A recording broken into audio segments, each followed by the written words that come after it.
Today we're going to learn about the Choctaw Indians, Chief Pushmataha. Number of us grew up during the days where you had Tonto and the Lone Ranger, right? When the French came here, what they found out was the Choctaws had quite a civilized society, if you would. And the French didn't know anything about how to feed themselves other than shooting quadrupeds. Birds, etc. Well, the Indians were agricultural in nature as well.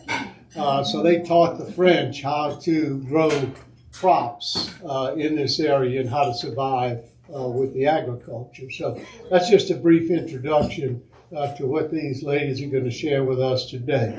And we have Barbara Lewis with us and their sisters, Connie Townsend. So we're delighted to have them here to share with us Chief Pushmataha. Okay. Well, we're very excited to be with you for this luncheon, and we thank you for inviting us. As he was saying, Pushmataha is our seventh great-grandfather. My father was one of General Doolittle's Tokyo Raiders. He was a bombardier on Plane 13. He bombed the Yasuko Naval Base and then went to China. And one of the medals he got, it was a Congressional Gold Medal. So I do not have my roll number. Maybe somebody can help us get it. But once you're diluted down, unless you're 50%, they don't want to give it to you. But we would love the gold medal, his gold medal, to go to their museum. I think it would be an honor. And he was Choctaw. Simon Favre was my grandfather also. And Bernard Valentine Bourgeois that lived here on the Gulf Coast, he was our fourth great-grandfather. So we have a long history with Mississippi also. But I was telling him on April the 18th, we are bringing in all the Doolittle Raiders are gone. So we're bringing in the first generation plus dignitaries from the Air Force, and we're having a big sit-down dinner and everything at the World War II Museum. And I'm bringing in this B-2 stealth pilots. Wow. And I think it would just be unbelievable to talk to these men about what they did. And, they're the ones that knocked out a nuclear facility in Iran. Mm-hmm. And so it's just an honor to get them to come to New Orleans. The Air Force is behind the children. We're actually a national hereditary society. It's called the Children of the Doolittle Raiders, and I formed it about 20 years ago. And they have asked the B-2 pilots to join. He said, you need to get in touch with them girls with the Doolittle Raiders and join up with them. He said, I really want you to do that now. And they called us, and they're coming. They're coming to our event at the World War II. And we would love for you all to come over there. I said it would be perfect because I know the train, it's real close to the downtown area. So the more information that we get on it, and I'm going to email it to you. Yeah, we'll get that, and then we'll do like we did with this trip that we have coming up in January. We'll put together another excursion to New Orleans to see what this exhibition that they're having. So stay tuned. I want to show you. I just received this fan from the Chinese embassy. And this is the famous picture that went all over the world. And it was my dad's crew, Crew 13. Wait, can I put this down? Is that okay? Yeah. Okay. Because I can't hold on. This, let's see, that's my dad in the middle, the cute one. And this is two Chinese. One has on a Japanese uniform. And this picture was in every movie theater across the United States. And my mother was at the Sanger Theater to make me cry in New Orleans. And she didn't know my dad was on the raid because it was a secret. And when this picture came on the screen, she jumped up. She says, oh my God, that's my husband in that picture. And so they grabbed her and they took her upstairs. They grabbed her and took her upstairs and they clipped the newsreel and gave it to her. That's the first time she knew that my dad was on the raid. He actually made it back. He wasn't captured. But I was putting up a lot of things we had gotten together for the World War II Museum. You're going to see his jacket that he wore is in the museum. And he, now I lost my train of thought because he's getting upset. I'm so sorry. But on the pictures, it said that he returned back to the United States in May of 1943. And I said, Dad must have really made a mistake. He didn't stay over there. He came back in May of 42. Well, I just found out about 2 months ago, he did not come back. He never talked about this at the house. He actually stayed over there and flew 60 missions, met up with Claire Chennault, and they were bombing the Japanese that had infiltrated China. We did not know that he flew. You heard about the raid. The Doolittle raid's famous, okay? But you never heard about the 60 other raids that they did, you know.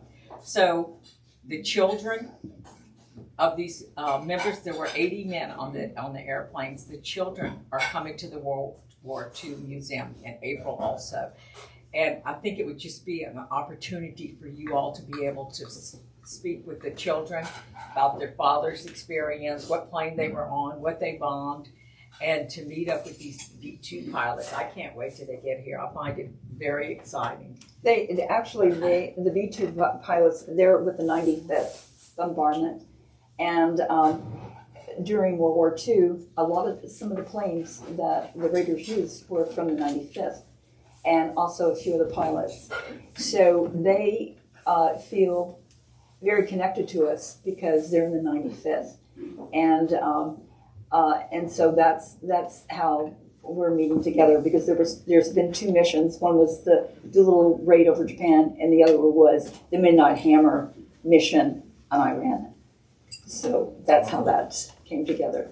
So we're hoping that we're going to see y'all in April again. Thank you. We look forward to it. So actually, we were going to talk about, we can talk about Pushmataha too, but we were going to talk about the fur trading in Canada and when it started, and how many companies were involved in that, and then how the trade filtrated down into the United States through the Northwest Trade Company. So the first traders that entered into Canada were French independent fur traders, and they came to Canada in 1608, and they mostly were in the St. Lawrence basin. And next were the Dutch followed them, and that was in 1614. And most of these traders initially went into the interior of Canada and to meet at villages with the First Nations peoples, which are the Native Americans that live in Canada, but they called them the First Nations peoples. And then after that, in 1670, King Charles granted a royal charter to a syndicate of English merchants. And basically what they did, they were the governor and the company of adventurers of England trading into the Hudson Bay Company.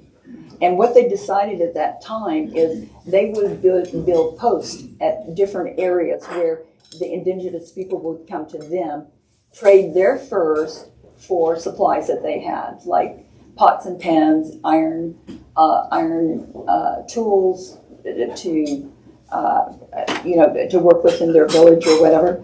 And then the Northwest Trade Company, what they wanted to do, and they formed in 1779, what they did, they went into the interior.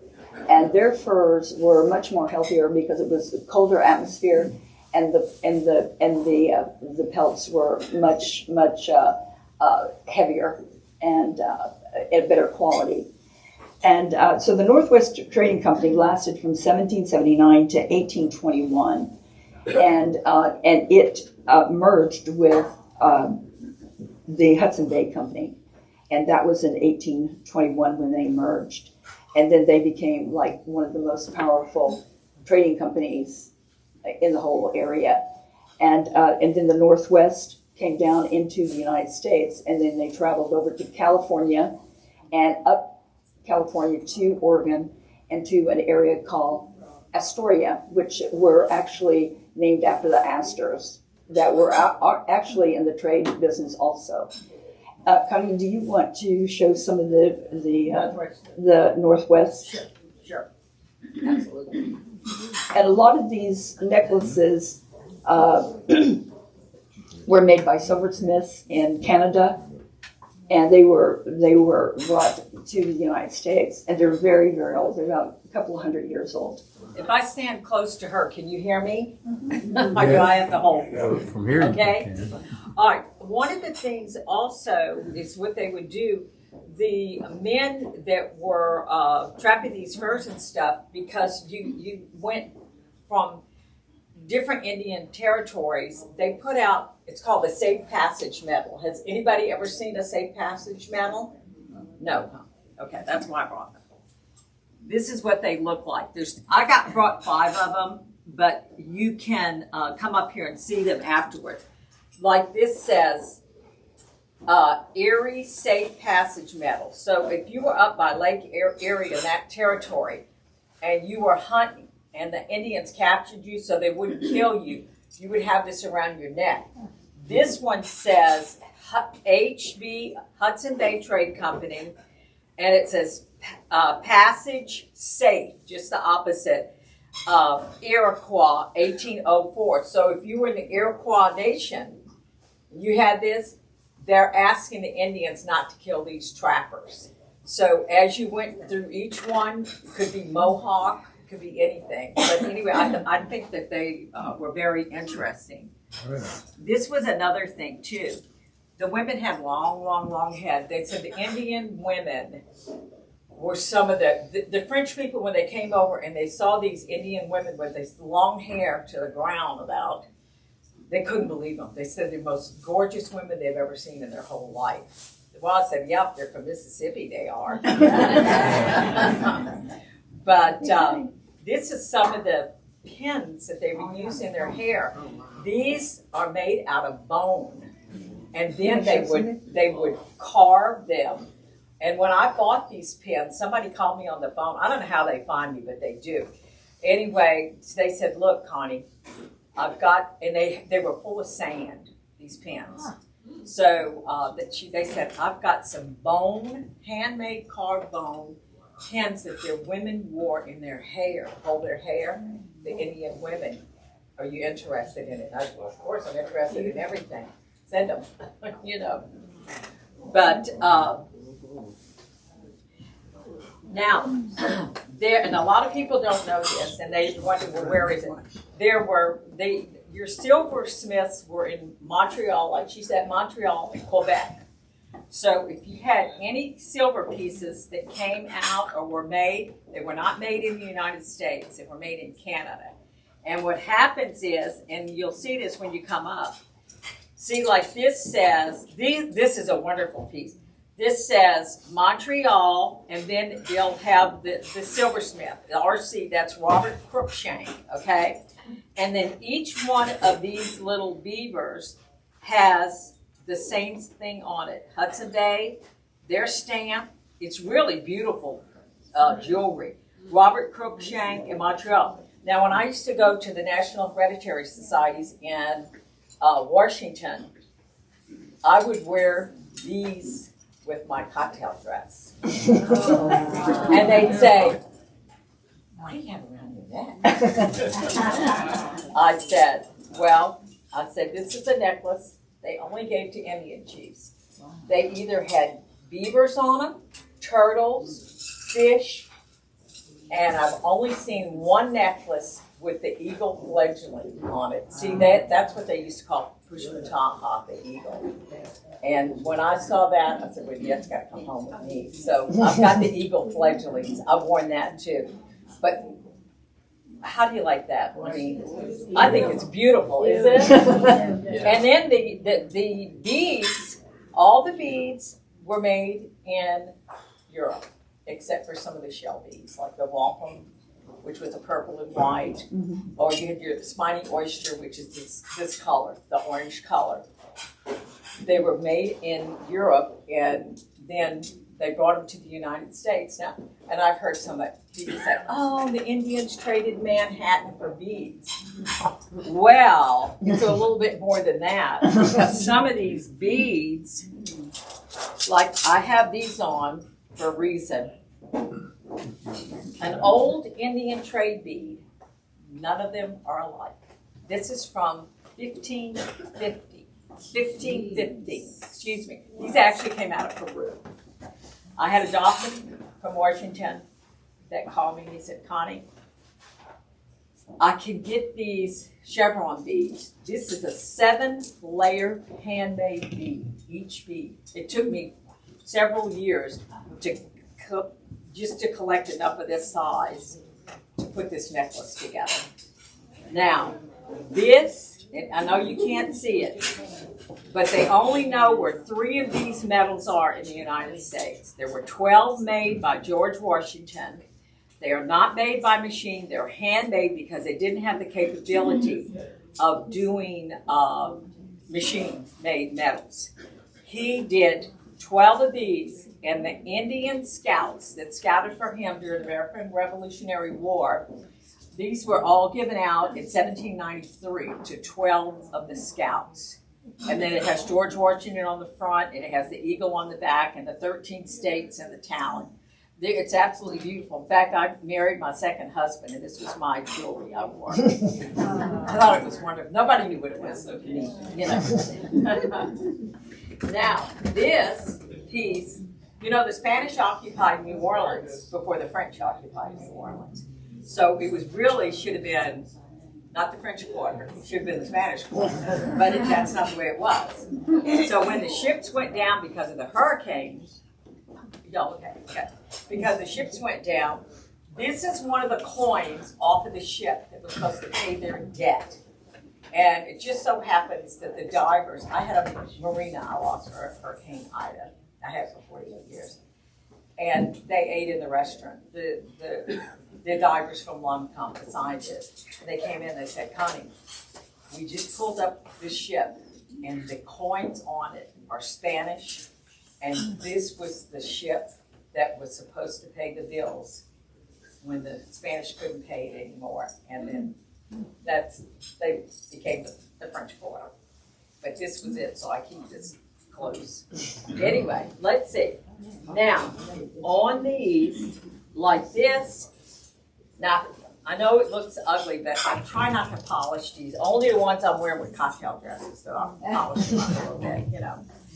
But this is a Northwest trade company, which they didn't go over till, what was it, the late 1700s, Northwest, went to across the Mississippi River? Yeah. Okay. And it's so on here, it's going to say, it's got an L and an A, that's your silversmith, and then it says NWC, Northwest Trade Company. There are not this many necklaces that say Northwest Trade Company on them. I just happen to have quite a few because I collect them. I'm obsessed with this, with the beads. I love the old beads, and I love the silversmith and what they did. This one, this is a Hudson Bay. This is Robert Cruikshank, RC. This one has all the bells and whistles on it, all the insignias and everything. I mean, anybody polished up would be proud to wear that on a cocktail dress in Washington. Don't you think? How would you like to? Wouldn't you like to escort that woman to the cocktail party? That's what I'm talking about. Oh, and this one's great. This one has the fleur-de-lis on it. Now those are Vaseline beads. That's and these are the watermelon beads here. They're all different kind of beads. Actually, the old trade beads are very collectible now. They're actually worth a lot of money. And the skunk, that's a skunk bead. A skunk bead. Yeah. Let's see. This is a. The ones with RC on them were probably made in the late 1700s. Okay. And this is Robert Cruikshank. I'm gonna pass this one around too. And then what I'm gonna do is leave the rest of them up here. Now, how the Indians got a lot of the trade beads were the priests, when they would bring them the smaller beads, like the seed beads or the pony beads, that was something that they could carry mass amounts and not too heavy, because they couldn't go by boat. If they were going west, they would have to, they're not, by horse or mule or whatever. So they lightened up on the size of the beads, but they also included their crosses, because they wanted to baptize and they wanted all the Indians to be Catholic. You know that. That's Connie, what. these were put around pelts. Okay. These are called the kissing otters, and they would hook these onto fur pelts. Of course, we made necklaces out of them to hook them around us, And this is another one that they would put on the fur pelts. And this was for a beaver, and it's the Hudson Bay. Okay. And then they would just wrap this on the very top of it. This is my 7th great grandfather. Even though I don't have my Choctaw roll number, it makes no difference. The bloodline's there. I did my DNA, and I'm right home. He is my grandfather. I have proved it. And that is Pushmataha. He's a good-looking man. Look, you think that, huh? They loved him. They said he was brilliant. He knew everything, everywhere, every river was, everything. And he knew the United States government. She needed to. Tell us more about the chief.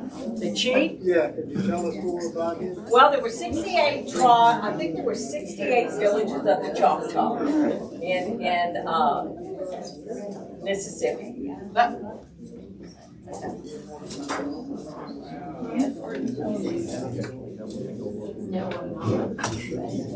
Okay, yeah, there we go. There were 68 villages of the Choctaw in Louisiana. In fact, we've got a group called the Home Indians, and I met with the chief, and I said, I hate to tell you this, but you're Choctaw.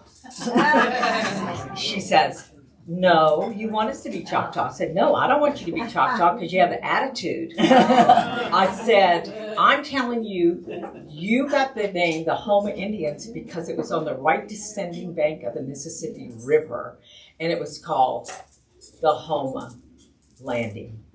And that's why you're the Houma Indians. And I said, if you would get your genealogy correct, you could not only be, well, they're state recognized, but their genealogy is not right. But I said you could get your federal recognition.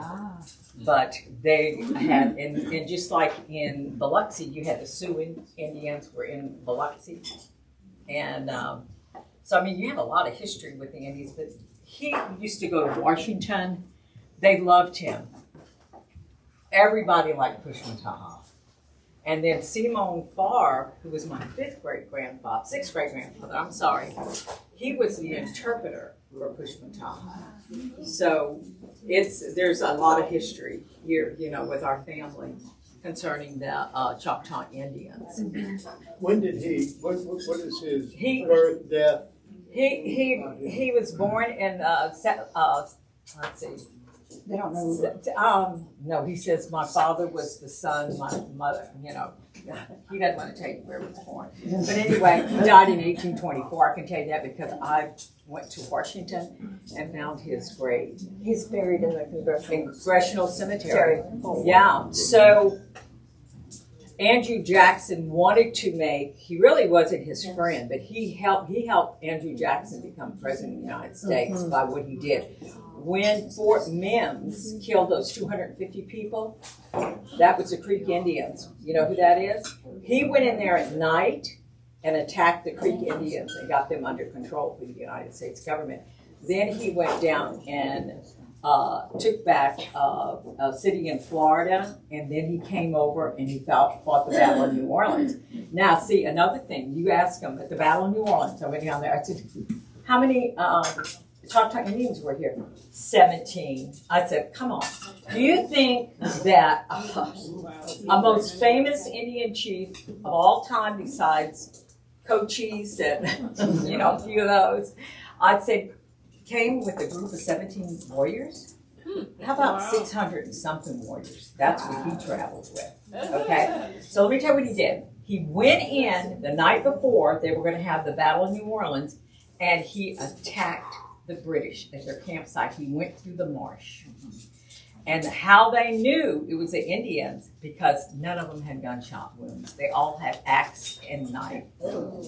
So they finally say, well, yes, we know that the Choctaw Indians were the ones that attacked them at night, and they were in a complete disarray when they went to the Battle of New Orleans. That is part of how they won the Battle of New Orleans. They got a surprise the night before. Tell them about the knife. They have animal and half man. The English had a knife made for Pushmataha. Oh, I should have heard that. Maybe I'm gonna go to New Orleans. I'll remember this. The English, the British, after the Battle of New Orleans, made a silver Bowie knife. I don't know if any of y'all have ever seen it. It was like this long, and on the end of it, it was half alligator and half horse, because the British said, see, they hooped and hollered. So they said something came out of the marsh and attacked us at night. And we think it was half horse and half alligator. But they did a Bowie knife, silver Bowie knife. This guy calls me from Connecticut. He says, here we go again. I'm telling you, I don't know how they get the phone number. They said, Connie, you're not going to believe this. He says, I'm getting old. I'm a collector. He says, do you have the knife that they made after the Battle of New Orleans? I said, no, but I don't collect knives. He said, oh, you'll collect this one.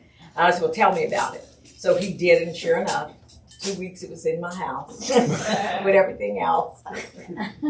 But anyway, it's really interesting. The Choctaws have played a big part in a lot that has happened to the United States. But he always took money that he was given. He wanted to build schools to educate the kids, because he said if they didn't get an education and learn the white people then ways, that they could not survive. So his main thing, he wanted them to be educated. I think that's fabulous that he would do something like that and had that foresight to do something besides, battle. Okay. I'm not going to pass it. Yeah. Okay. Okay, this is a beaver made by the Hudson Bay Trade Company from Montreal. I think this is beautiful, so you could wear that on a cocktail dress also. Huh? So I say let's that's party. 5 parties. Yeah. I say let's party, gang.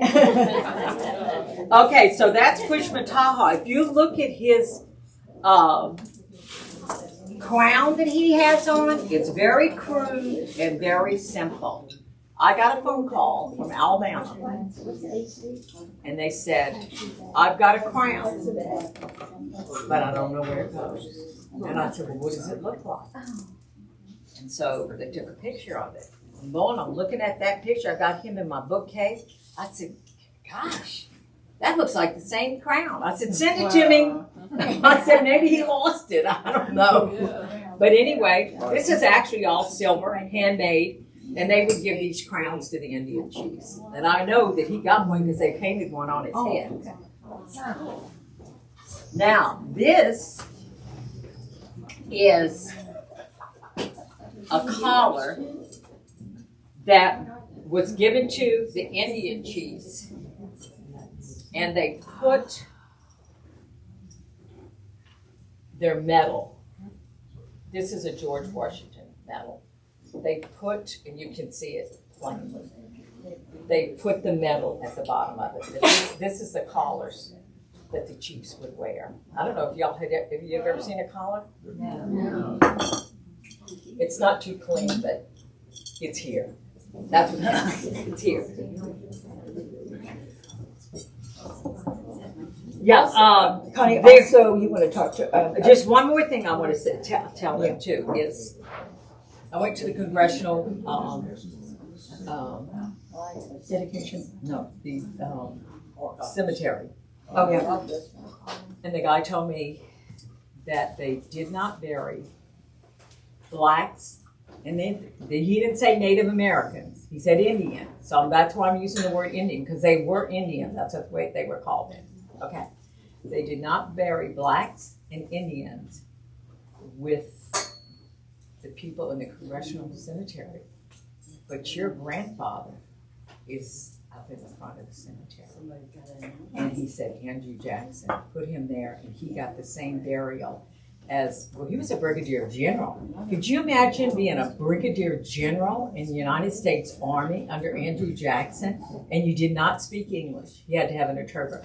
Pinchland used to go with him, or if he had any business to do in New Orleans, then Simon Favre was his interpreter when he came over here. But he was really good. He was quite the man. Absolutely he was. So anyway, if y'all are interested in seeing any of these necklaces and things, we're going to leave them out so you can come see them. And did you want to? I'm fine. I just wanted to tell them one thing. When we were looking for information for documentation to the Native Americans that we were related to, most of the Native Americans were baptized, and their records are in St. Louis Cathedral's archives. Wow. And there's 2 separate books. There's one for Native Americans, and there's one for the general public that they give to.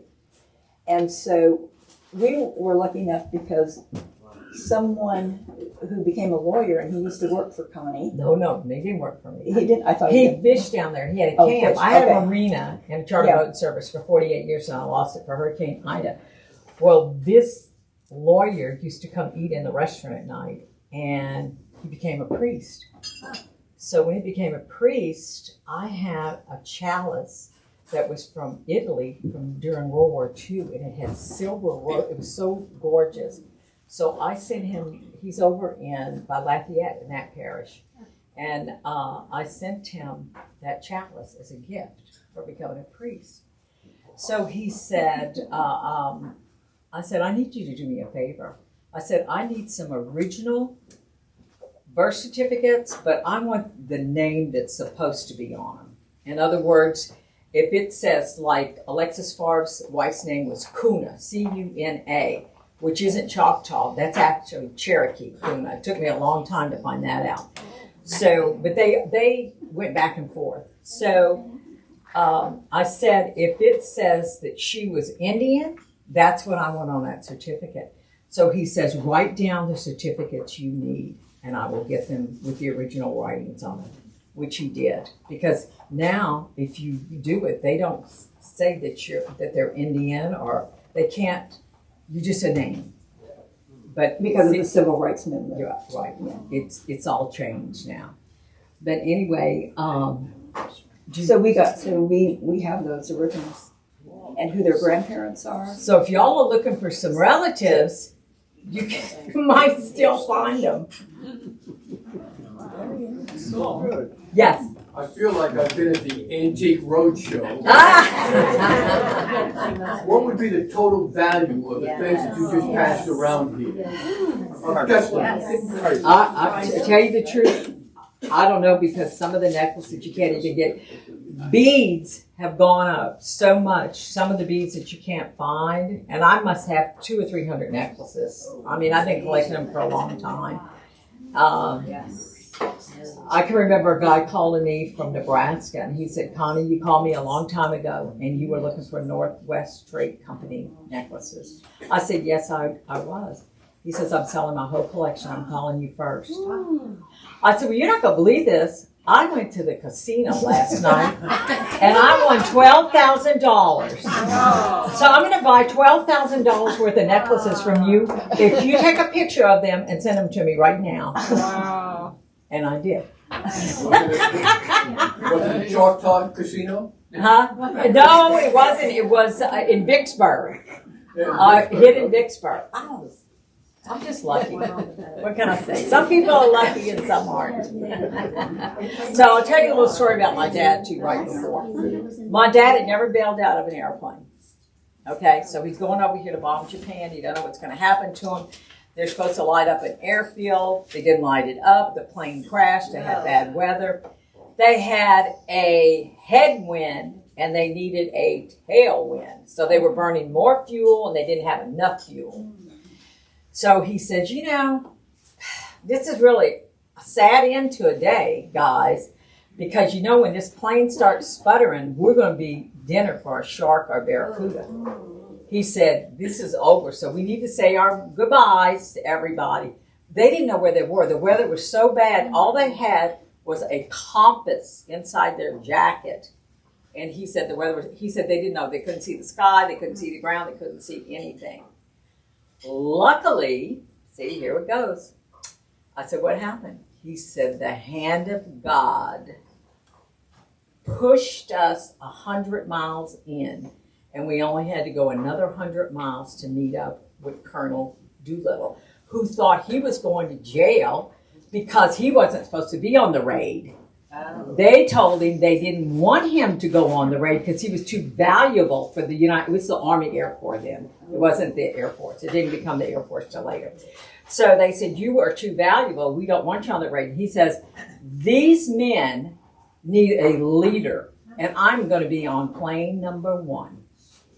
And he was.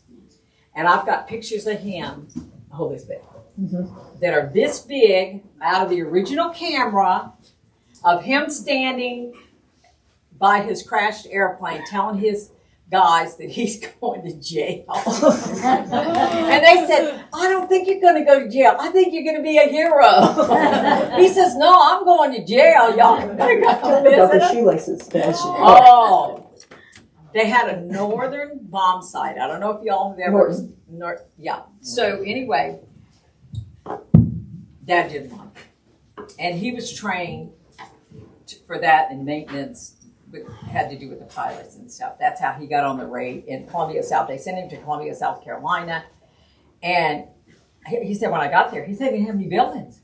They had an airstrip in tents. Everybody lived in tents. It was like a tent city. And he says, one day, the guy says, excuse me, can I come in here? And he got this little short man with him. That's Colonel Doolittle. He was short. Okay? And he says, had this little short man with him. And they came in and he says, I want to introduce myself. I'm Colonel Doolittle. And he says, I'm going on a very important mission for the United States of America, but I can't tell you what it is. And he says, I need volunteers to fly 16 B-25s. I need to cruise. So they all volunteered, not knowing where they're going. And he said they got out to Almeida, and they had the Navy people. Well, the Navy people didn't like those Army Air Corps on their boat at all. They made them sleep on the floor. Okay? That's it. We had to sleep on the floor. And he says, you know what? They had a billiard table. And he said, every time I looked at that billiard table in there, he said, boy, they made a good craps table. He said, we're going to get this changed before we get to wherever we're going. So he said, back to the shoelaces with the Nord bomb site. He couldn't hit that target. They were going over the Gulf where they had sandbars and stuff. And he says, that's it. He said he tied his shoelaces together, put his knees up to his chest, and where his shoelaces tied, that's where he dropped the bomb. Boom. He said, I hit it every time. So he goes over there to the Yosuka Naval Base, and he drops those 4 bombs with his shoelaces. And knocked his target out, too. First one to bomb Japan. He was the first person to bomb Japan. But anyway, it's been an interesting story. But any questions or anything, come up and talk to us. We're glad to talk to you. I hope that we see you on April the 18th. They got a lot of kids there that are going to be very interesting with what their fathers did with this raid on Japan. There's only been 2 raids since World War II. One was the raid on Japan, and the other one was the raid on Iran. Midnight Hammer. Midnight Hammer. That's who's coming. Those boys are coming. And then we're going to have, huh? There's a question over there. Sure. The first one is not a question. Have you been, there's a Native American museum in Indianapolis. Have you been there? No, I haven't. It is wonderful. You need to go. Okay. The second thing is I want you to tell the story of the Irish Choctaw connection. I'm very familiar with the Irish Choctaw connection because the Choctaws actually, they had a potato famine in Ireland, and the Choctaw Indians saved the Irish people from death, from starving to death. They raised the money, and now they give scholarships to the Choctaw Indians. And so the many a year. statuaries that have Oh, the been Statues are fabulous. The statue is fabulous. But let me tell you another story. Okay. My grandfather, I don't remember how many times back, was the king of Ireland. Brian Baruch. Brian Baruch. He was the most famous. He was a King of he was all. a monk, and then he became a warrior. And He reigned in 235 is when he reigned. That was my direct bloodline. That's grandfather. right. We got some scrappers in our family. They go out and get the job done. Thank you all for having us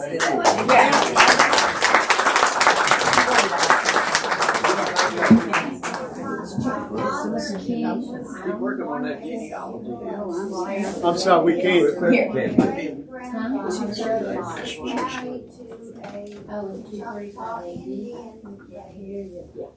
I don't want to find out about that if it's true. He was Irish, and his great. I think the best records are in the churches because the priests baptized and married them. And it's predominantly Catholic before it was Baptist. and all those records are in New Orleans at Irish and Indians together. And your library here, because I can remember one time for my birthday, they said, "What do you want? Do you want to go to gamble for your birthday?" That's when they had the grand, and the grand blew away. I said, "No, I'll tell you what I want you to do. I want you to get a bag and put me $50 of dimes in it. Because when you went to that library, you had to put dimes in to copy. Everything was a dime." And they said, "You want $50 worth of dimes?" I said, "Look, drop me off early in the morning and pick me up when it closes." And that's when I started looking up all the stuff with the marriage certificates, the birth certificates, the names. So you find one at a time and put it together. Because if you look back, it's overwhelming to go 5 or 6 generations. But if you take one generation at a time and knock that out, you're going to be okay. You can also go into the Library of Congress and you can look up the different Indian tribes, and they will have the lists there with the roll numbers. Thank you all for being here.